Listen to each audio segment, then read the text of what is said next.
Hey, Bob.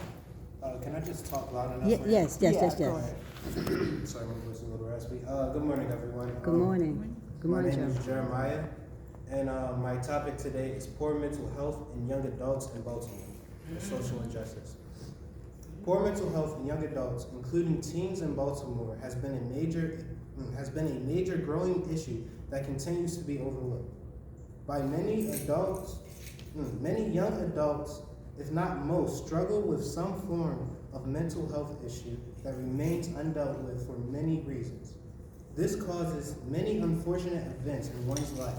Sadly, Baltimore, and like many other major cities, struggle with a range of social and economic challenges that contribute to the higher percentages of poor mental health amongst its young adults population.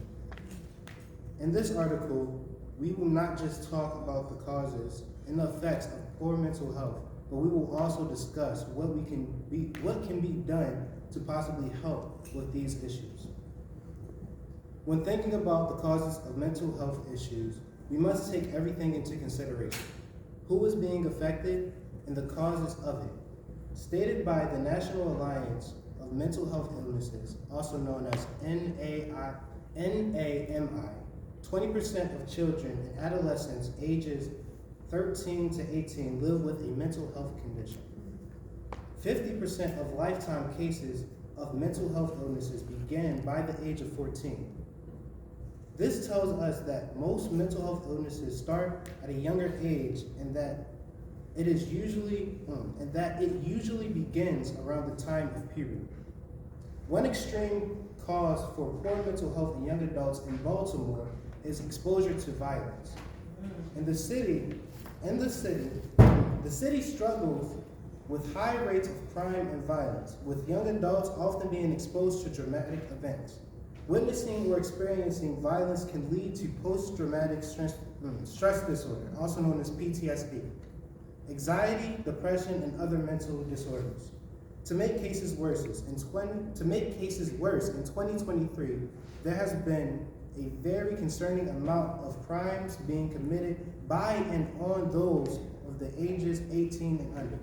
Stated by Fox 45 News, as of May 24, 2023, there has been 18 people murdered in Baltimore who were 18 years old or younger. At this same point last year, that number was 13. In some cases, this doesn't just affect young adults who are involved in the situation, but also those who are close to these victims, who most likely were also young adults. Without the right resources, they turn to other means, which are also the cause for poor mental health. One example being substance abuse. Substance abuse is a widespread issue, not just in Baltimore, but all over, particularly among young adults. Substance abuse disorders often coexist with mental health disorders, forming an infinite cycle that encourages poor mental health outcomes in young adults. Stated in the article, why are youth resorting to substance abuse and drug use? By the Children's Hospital of Orange County, the National Center of Drug Abuse Statistics reports that 2.08 million, or 8%, of all 12 to 18-year-olds reported using drugs in the last month. They also stated substance abuse is usually a symptom of some greater problem like a mental health disorder, trauma, stress, or peer pressure. There may be a variety of reasons that kids and teens are exploring substances. Another example for poor mental health can be inadequate parenting techniques as well as broken up homes. As stated by the article, The Effects of a Broken Family by the International The News, a broken up family can negatively affect all domains of your child's development.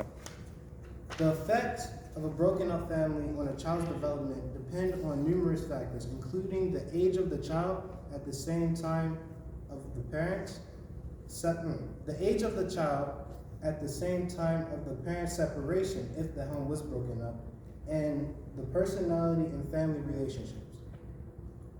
Although infants and young children may experience few negative development issues, older children and teenagers experience some problems in their social and emotional and educational functioning.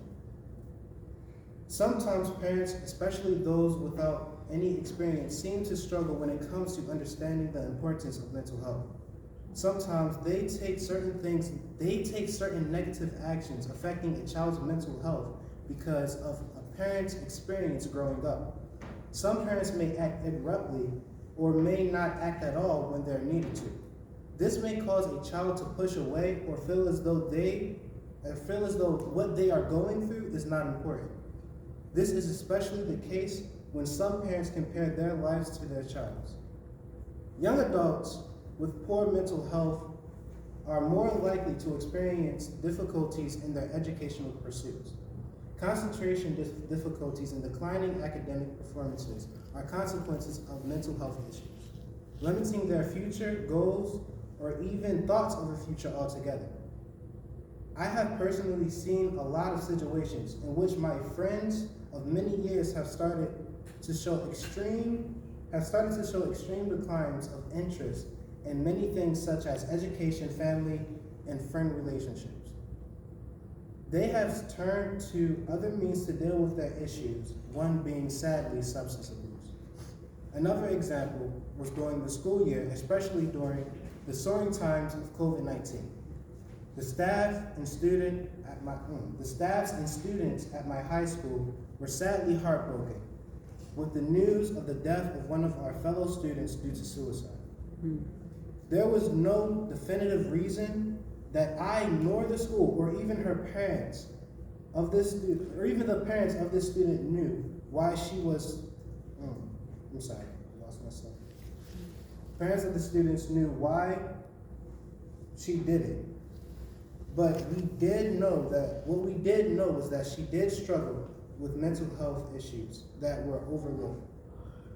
These are just a couple examples of what can possibly happen to those with poor mental health issues. But there are some things that we can do to at least alleviate some of the strain on poor mental health in teens. Here are a few things that we can do to address this issue in young adults in Baltimore. One thing is providing more funding for different types of organizations that specialize in mental health. Another thing we can do is work closely with local organizations such as nonprofit health organizations, and being open to the idea of all types of therapy and counseling. I believe that the biggest thing to do to help with this issue is to be open to those young adults who go through these issues. What I mean by this is that we must remember that we are all human and that we all go through things in our own way. We have to understand that these are young adults and they will make mistakes, and how you react to them will determine if they will feel comfortable with coming back to you with other issues that they face. We should be open to helping our friends and family and children. We must listen without any forms of exceptions, arrogance, or anger, but instead out of love, patience, and concern for the well-being of our children and young adults. I am normally the person my friends turn to, not only for advice, but just to be an extra ear where they feel as though they're not being heard. What I can say from those encounters is that they mostly want to be heard without judgment. I believe that by doing these things, we can better with the issue of poor mental health in teens across Baltimore. Poor mental health among adults in Baltimore is a complex issue with many causes and strong consequences. By addressing these issues and improving access to mental health resources and implementing early programs in schools and being more open to helping those facing these issues, I believe that we can begin to reduce the health challenges faced by our young adults in Baltimore. Investing in the well-being of our young adults does not only benefit those who does not only benefit those individuals, but also contributes to the overall health and prosperity of our community as a whole. Thank you. Woo!